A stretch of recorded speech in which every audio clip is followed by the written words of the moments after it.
Kita bersama-sama membuka Alkitab kita dari Lukas pasal yang kedua. Kita membuka Alkitab kita dari Lukas pasal yang kedua. Injil Lukas pasal yang kedua, kita akan membaca ayat 41 sampai dengan 49. Lukas pasal yang kedua, kita akan membaca ayat 41 sampai dengan 49. Kita akan membacanya, saya akan membacakan dalam nama Tuhan Yesus. Tiap-tiap tahun orang tua Yesus pergi ke Yerusalem pada hari raya Paskah. Ketika Yesus telah berumur 12 tahun, pergilah mereka ke Yerusalem seperti yang lazim pada hari raya itu. Sehabis hari-hari perayaan itu, ketika mereka berjalan pulang, tinggallah Yesus di Yerusalem tanpa diketahui orang tuanya, karena mereka menyangka bahwa ia ada di antara orang-orang seperjalanan mereka. Berjalanlah mereka sehari perjalanan jauhnya, lalu mencari dia di antara kaum keluarga dan kenalan mereka. Karena mereka tidak menemukan dia, kembalilah mereka ke Yerusalem sambil terus mencari dia. Sesudah 3 hari mereka menemukan dia dalam bait Allah. Ia sedang duduk di tengah-tengah alim ulama sambil mendengarkan mereka dan mengajukan pertanyaan-pertanyaan kepada mereka. Dan semua orang yang mendengar dia sangat heran akan kecerdasannya dan segala jawab yang diberikannya. Dan ketika orang tuanya melihat dia, tercenganglah mereka. Lalu kata ibunya kepadanya, "Nak, mengapakah engkau berbuat demikian terhadap kami? Bapamu dan aku dengan cemas mencari engkau." Jawabnya kepada mereka, "Mengapa kamu mencari aku? Tidakkah kamu tahu bahwa aku harus berada di dalam rumah Bapakku?" Saudara, pagi ini kita belajar tentang bagaimana kita mencari Tuhan atau mencari Yesus di tengah kehidupan kita sehari-hari. Setelah Natal, kita diperhadapkan atau disajikan dalam Injil untuk melihat sebuah kisah yang sering tidak begitu diperhatikan oleh banyak orang. Yang tidak begitu diperhatikan kisah ini biasanya, selain kadang sekolah minggu lah yang sering mengingat kisah ini. Saudara, kisah Yesus yang tertinggal di bait Allah ini merupakan satu kisah yang sangat menarik kita sebetulnya pelajari maknanya. Yesus tertinggal di bait Allah. Maria dan Yusuf mencarinya dengan cemas selama 3 hari. Saudara, sebenarnya kisah ini kisah yang sangat sekali ya, natural begitu ya.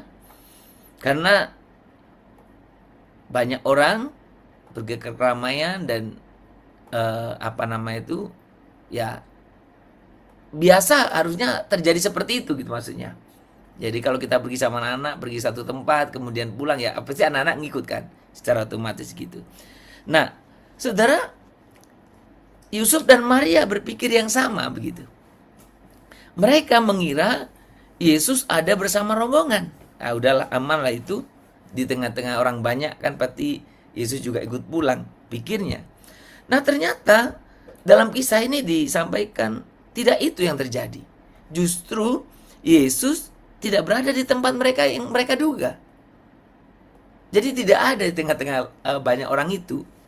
Saudara, kisah ini seperti yang saya katakan itu sangat manusiawi. Kisahnya itu sendiri. Dan maknanya juga sebetulnya sangat manusiawi juga. Dalam pengertian untuk memaknai kehidupan di sekitar kita pada masa Natal dan pasca Natal.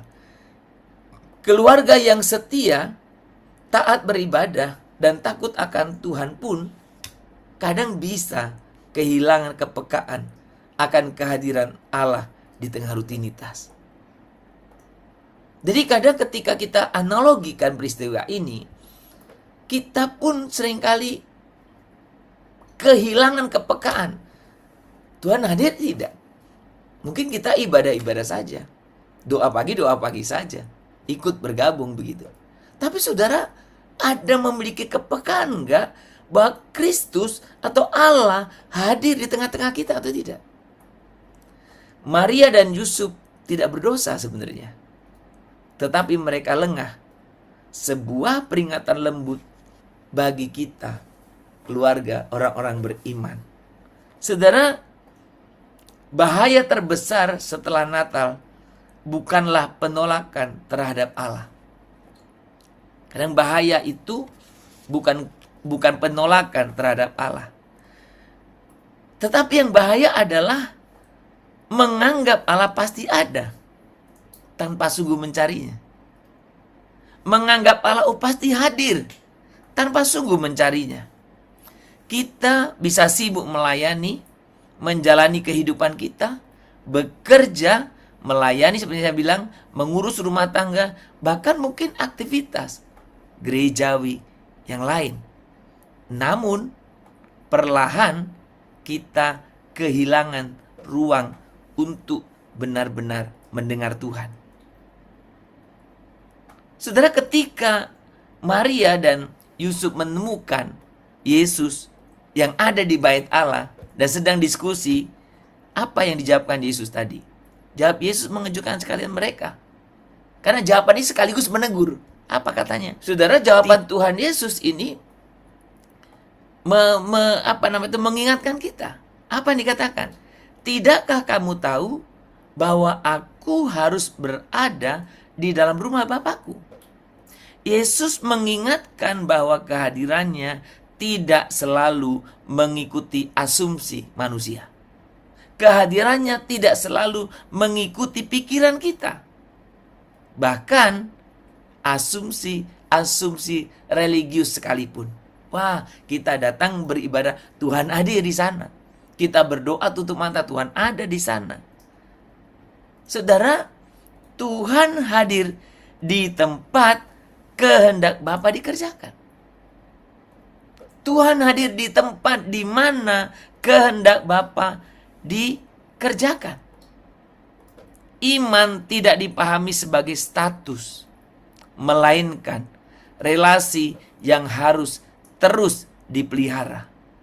Kasih karunia Allah memang setia, tetapi manusia dipanggil untuk meresponnya, sehingga secara sadar melalui disiplin rohani, apakah itu doa, pembacaan firman, ya, persekutuan dan refleksi diri, itu kita membangun relasi dengan Tuhan.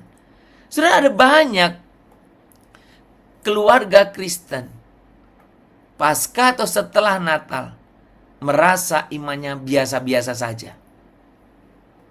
Jadi imannya hanya bertumbuh ketika 24, 25. Besok 28 sudah redup. Atau sekarang 27 udah redup. Bukan ya? Saudara, tapi banyak orang mengalami begitu.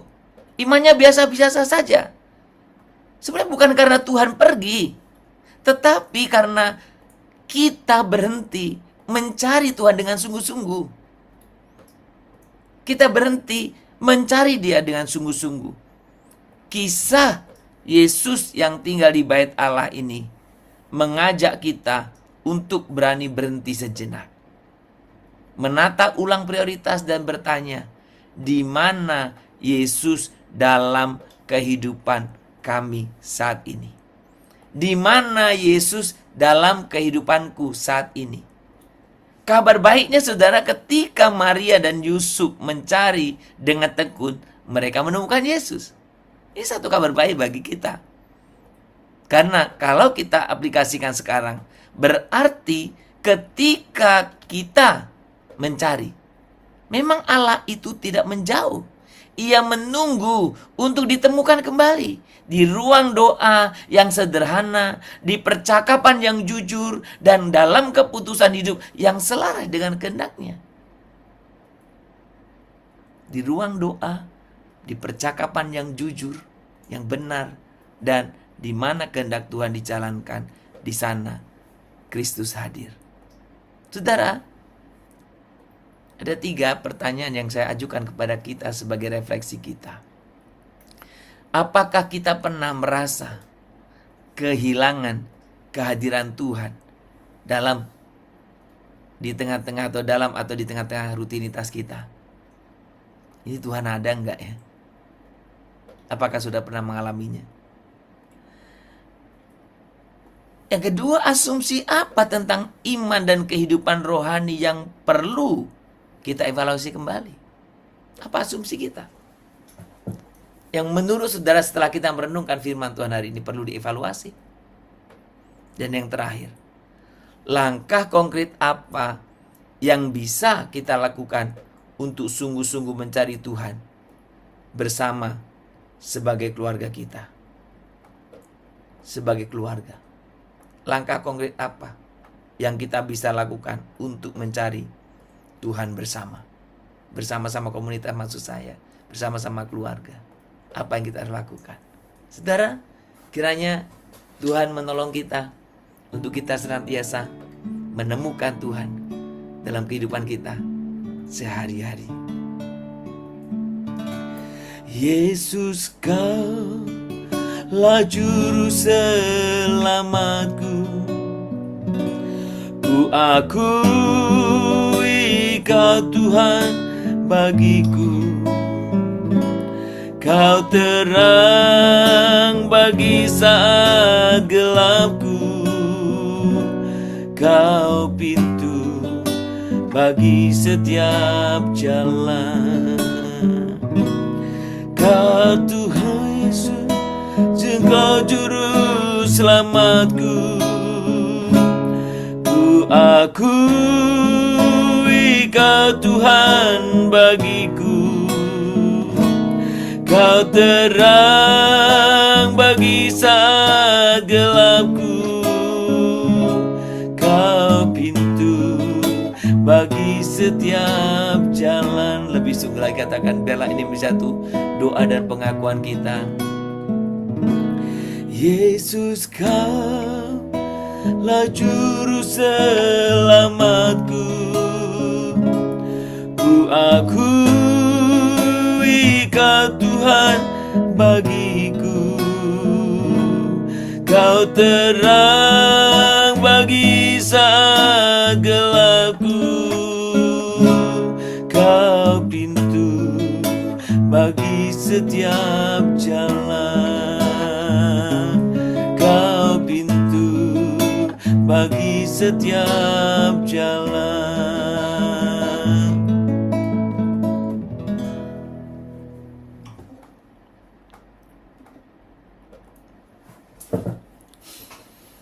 Allah yang setia, ampuni kami ketika kami terlalu sibuk sehingga lupa mencari kehadiran-Mu.